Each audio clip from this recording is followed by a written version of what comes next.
मैं थोड़ा सा ये जानना चाहूंगा कि आप सब मुझसे क्या सुनना चाहते हो, क्या जानना चाहते हो। और कुछ? ठीक है, ओके। देखो, सिविल सर्विसेज कोई रॉकेट साइंस है नहीं, और 3 असफलताओं और 2 सफलताओं के बाद अब मैं ये बहुत ही आत्मविश्वास के साथ कह सकता हूँ। रीजन ये है कि यूपीएससी में बहुत सामान्य बुद्धि के व्यक्ति भी बहुत अच्छी रैंक के साथ सफल हो पाते हैं, और यह सिद्ध करता है कि यूपीएससी में बहुत ज़्यादा ब्रेन, बहुत शार्प माइंडेड, बहुत तीक्ष्ण मेमोरी पावर, इन सब की जरूरत होती नहीं है। जो सबसे ज़्यादा जरूरी होता है वो ये होता है कि आप अपने लक्ष्य के प्रति कितना समर्पित हो, आपके अंदर कितना धैर्य है, कितना लगन है, कितनी दृढ़ता है, और आप अपने लक्ष्य के प्रति कितना ईमानदार हो। बात हुई अभी स्ट्रैटेजी की, ये भी कहा गया है कि थोड़ा मेंस के बारे में बताएं, कुछ ने कहा अपने अचीवमेंट के बारे में बताएं। तो चलो तीसरे से शुरू करते हैं। अचीवमेंट की बात करूं तो 2020 में मेरा ग्रेजुएशन पूरा हुआ, 2021 में। फिर मैंने सिविल सर्विसेज की तैयारी शुरू की। पहले प्रयास में प्रीलिम्स हो गया, मेंस नहीं हुआ। दूसरे प्रयास में प्रीलिम्स भी नहीं हुआ। तीसरे प्रयास में प्रीलिम्स भी नहीं हुआ। इस बीच मैंने बीपीएससी भी दिया। पहले प्रयास में बीपीएससी का प्रीलिम्स हुआ पर मेंस नहीं हुआ। दूसरे प्रयास में बीपीएससी का भी प्रीलिम्स नहीं हुआ। लेकिन बीपीएससी के तीसरे प्रयास में मुझे सफलता हाथ लगी, और वहां मैं बतौर रेवेन्यू ऑफिसर सेलेक्ट हुआ। वही दूसरे तरफ 2024 वाले यूपीएससी सीएससी वाले एग्जाम में, जो मेरा यूपीएससी में चौथा प्रयास था, उसमें मुझे सफलता मिली और रैंक 182 आया। और जैसा कि सर ने बताया, बतौर IRS IT अभी मैं अंडर ट्रेनिंग हूँ। और 5वें में फिर रैंक 20 आया। तो कुल मिला के सफलता के नाम पे मेरे पास यही कुछ है।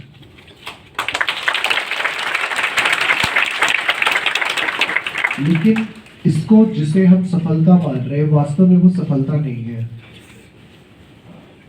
This is just a station, not destination. ये आपकी मंजिल नहीं हो सकती है, आपका पड़ाव है। क्योंकि जीवन सिर्फ ऐसा नहीं हो सकता है। वो एक शेर है, क्या कहे अहबाब क्या कारे नुमाया कर गए, बीए हुए नौकर हुए, पेंशन मिली और मर गए। तो सिर्फ नौकरी हो गई है, पेंशन मिलने की व्यवस्था हो गई है, और मर जाए तो फिर ये जिंदगी तो हो नहीं सकती है। ये शेर हो सकता है कुछ ऊपर नीचे छूट गया हो। अगर नहीं छूटा है तब तो बहुत अच्छा। मैं अपने स्मरण शक्ति को धन्यवाद देता हूँ, और हो गई तो कोई बात नहीं, इंसान। तो ये हमारे लिए एक पड़ाव हो सकता है। हमारा गोल बहुत बड़ा होना चाहिए। सिर्फ ये गोल नहीं होना चाहिए कि हमें यूपीएससी क्लियर करना है, IAS बनना है, या हिंदी मीडियम का टॉपर बनना है। एक वो भी तो गोल होता है हम हिंदी मीडियम के अभ्यर्थियों का, कि यार चलने का तो कुछ भी चल जाएगा। IAS नहीं बने, IPS नहीं बने, IFS नहीं बने, IRS नहीं बने, कुछ भी जो बन जाएंगे वो भी चलेगा, पर टॉपर हिंदी मीडियम का बनना चाहिए। तो ये भी मैंने सुना है बहुत सारे बच्चों से। पर वो हमारा टारगेट नहीं हो सकता है। हाँ, ये आपकी शुरुआत हो सकती है। जिसको आप लक्ष्य मान रहे हो, बेसिकली आपकी शुरुआत है। लक्ष्य हमारा बहुत बड़ा होना चाहिए, और उस लक्ष्य को पूरा करने का ये एक साधन होना चाहिए। अब लक्ष्य आप अपने अनुसार निर्धारित कर सकते हैं।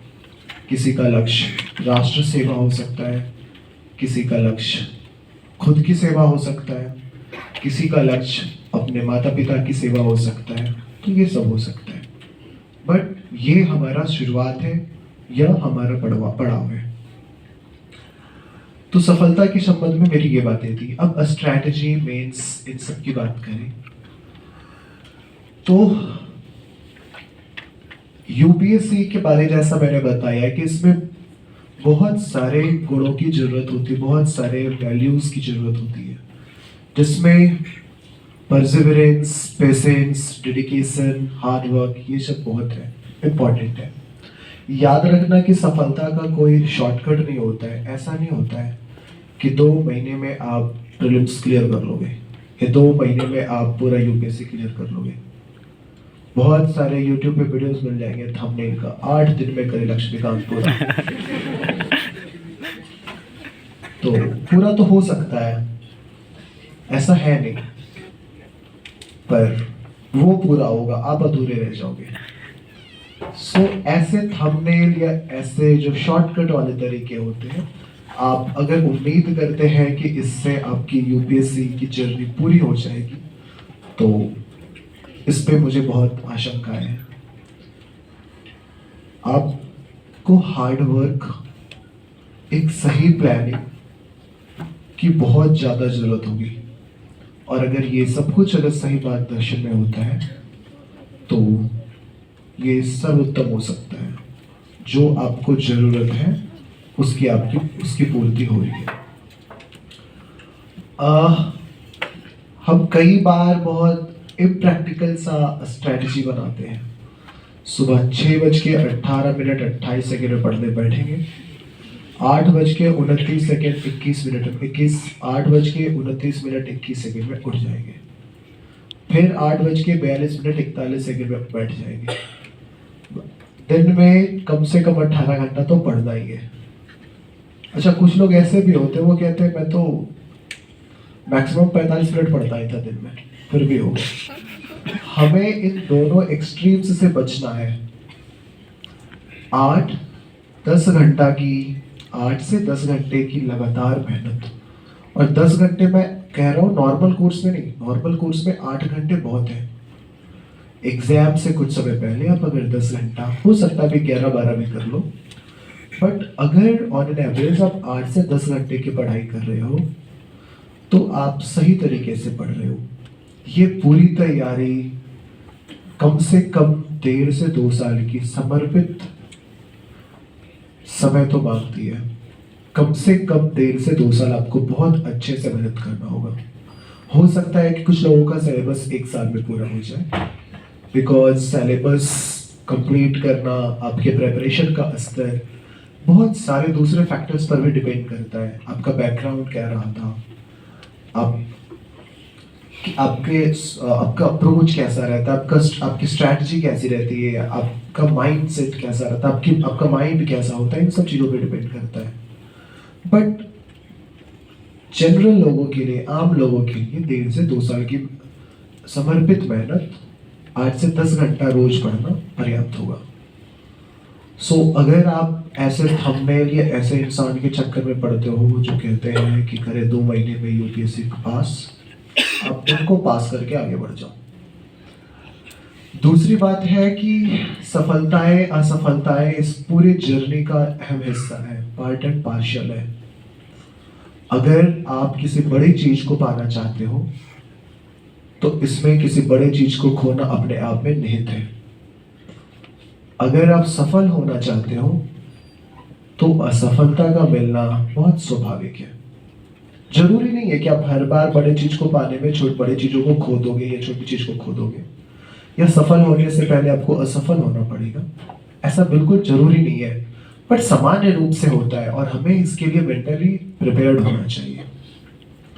तो हो सकता है कि 1.5 साल की आपकी तैयारी हो, परीक्षा के पूरे साइकिल को पूरा होने में 1 साल लग जाता है।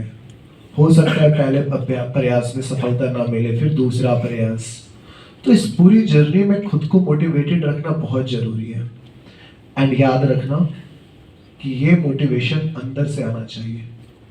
रवि राज को सुनकर या किसी और टॉपर को या किसी फैकल्टी को, किसी टीचर को सुनकर के मोटिवेशन नहीं आना चाहिए।